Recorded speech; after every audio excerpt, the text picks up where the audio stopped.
না যখন বাম চরণ নয়ন জলে আর গঙ্গা জলে ধুয়ে দিচ্ছে, তখন ওই না গঙ্গা বাড়ি বলেছিল যত পাদ পঙ্কজ পরাগ পবিত্র গাত্র ভাগীরথী সাক্ষাৎ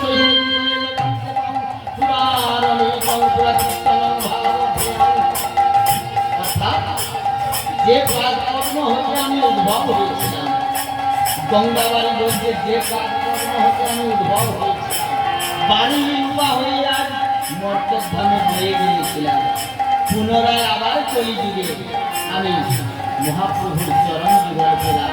তাই গঙ্গা বাড়ি মনে মনে ভাবছে তবে এতদিনে আমি ধন্য হলাম, এতদিনে আমি ধন্য হলাম, এতদিনে আমি ধন্য হলাম।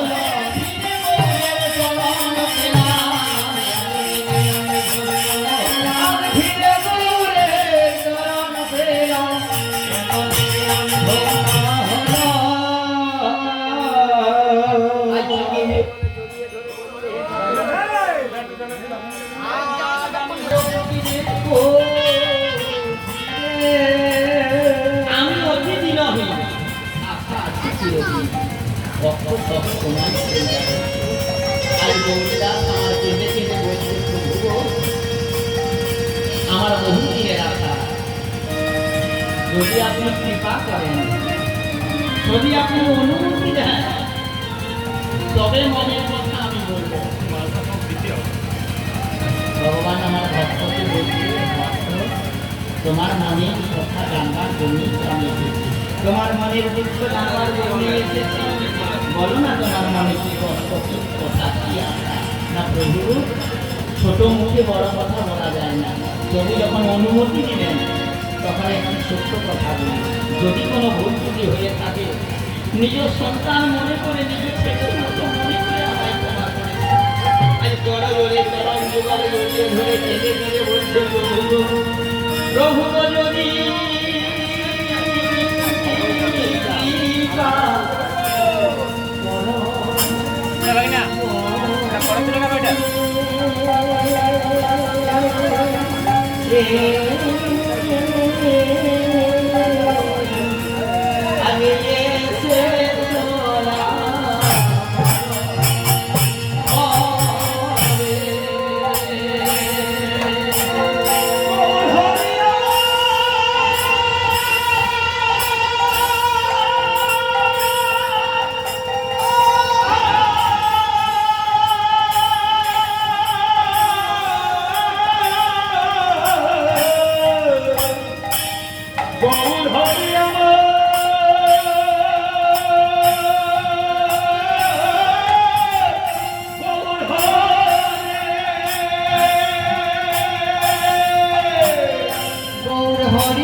কেমন করে বলবে যে আমি ভক্তের সেবা নেব?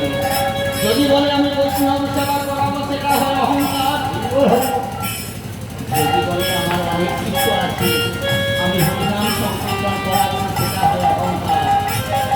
ভগবান আমার তো কিছু নেই, আমি ব্যথা হয় না।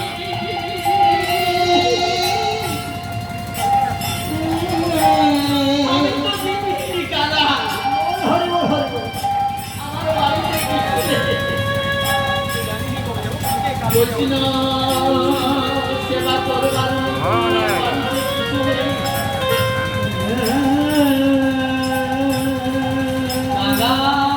ছাড়া ভগবানকে নয়নের জল দিয়ে কেউ ডাকবে না।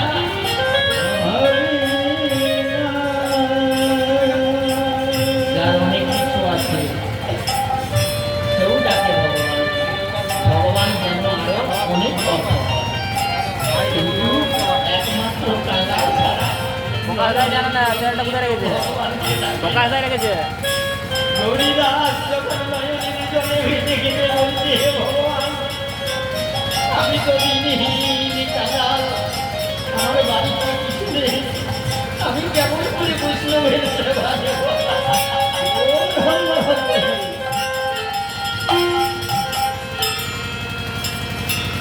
আজ নয়নের জলে যখন কেটে যাচ্ছে, তখন মহাপ্রভু আমার বললেন, গৌরী তুমি তো আমার ভক্ত, তাহলে তুমি একটা কাজ করো। না কি কাজ?